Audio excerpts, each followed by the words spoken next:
to Health Real Talk.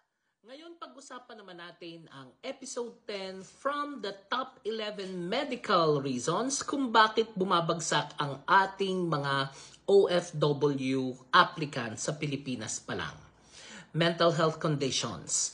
Bakit ito nagiging dahilan ng failed medical ng ilang OFW applicants at paano ito maiiwasan?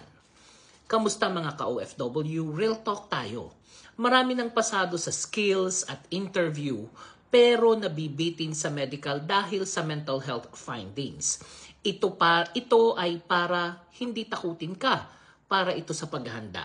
Kasi kung alam mo ang proseso, mas malaki ang tsansang maklear ka ng maayos at ligtas. Ang utak at emosyon ay bahagi ng kalusugan. Kung may BP check at chest x-ray, may mind checking din. Lalo na sa trabaho ng high risk, high stress at malayo sa pamilya. Bakit nga ba napaflag ang medical pagdating dito? Symptoms ngayon kasi matagal ka nang may insomnia, panic attacks at matinding lungkot, irritability o recent harm thoughts. History, dati na kasing may ginagamot ka, like your anxiety, depression, bipolar o psychosis. Hindi na ituloy ang check-up o meds o biglang nag-stop ka sa medication mo. At yung current stress, bereavement, breakup, abuse, may functional impact, yung hindi nakakapasok, di makafocus, madaling mag-collapse, o may substance use, overuse ng alak, or yung umiinom ka ng mga pills na hindi nireseta. Tandaan, ang history, automatic fail. Ang problema ay kung uncontrolled, untreated o unstable ka ngayon. At ano ang tinitingnan ng clinic? Well, sa interview at screening tools, usually sa screening tools may mga questionnaire para mga psychological test. Tinitingnan din yung sleep, appetite, yung focus mo, yung safety. May naiisip ka bang may nananakit sa'yo? Minsan tinatanong din yan. Functionality, kaya bang magtrabaho ng tuloy-tuloy lalo na sa shift work o isolated site? At tinitingnan din ang medical records like yung reseta, clearance ng psychiatrist or psychologist o treatment plan. Ang goal ng clinic ay yung safety mo at safety ng workplace. Hindi sila kalaban. Kasi tinitingnan lang nila ang risk management dito. Kung maghanda bago o paano maghanda bago ang medical, magpa-assess ng maaga. Kung may sintomas o history, kumonsulta 4 to 8 weeks bago mag-medical. Dalhin ang dokumento, recent psychiatric or psychology clearance na nakalagay fit to work o fit to travel. Medication list ay dalhin mo din.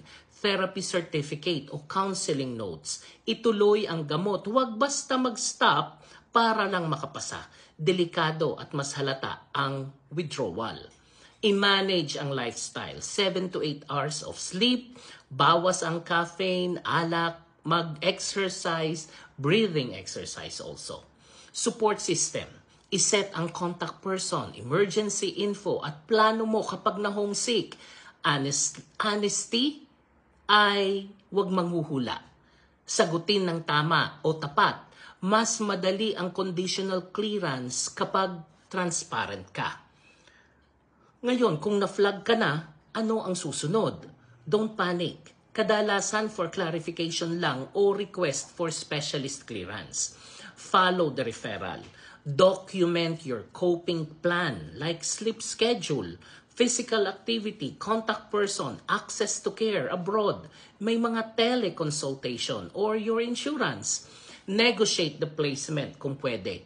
Umiwas sa night shift muna, gradual onboarding. Kung defer o fail, ayusin muna ang kalusugan. Pwede kang bumalik after stability period. Usually 3 to 6 months. Depende sa kaso at sa employer mo. Ang myth at ang facts. Ang myth, kapag daw may record, di na makaka-abroad. Ang fact, marami ang nakaka-deploy basta stable at may clearance. Myth ulit, kahiyaan lang yan. Pero ang fact, mental health is medical. May ebidensya, may gamutan.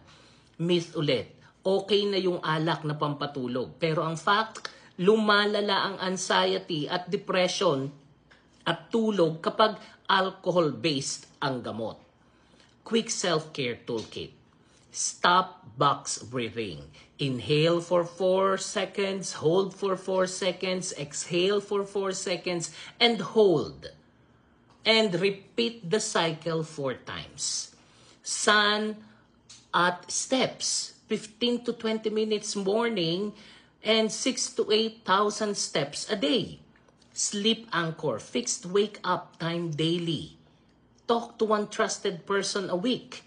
Connection heals. Seek help early. Telemental health, your counselor, psychologist, o psychiatrist. Kung pangarap mo ang abroad, isama sa requirements ang sarili mong kagalingan. Maagang kagamutan, ang resulta ay mas maayos na clearance at mas ligtas na deployment. Alagaan natin ang katawan at isipan dahil fit to work starts with fit to live. Ako po si Arlene para sa Health Real Talk. Have a nice day, everyone.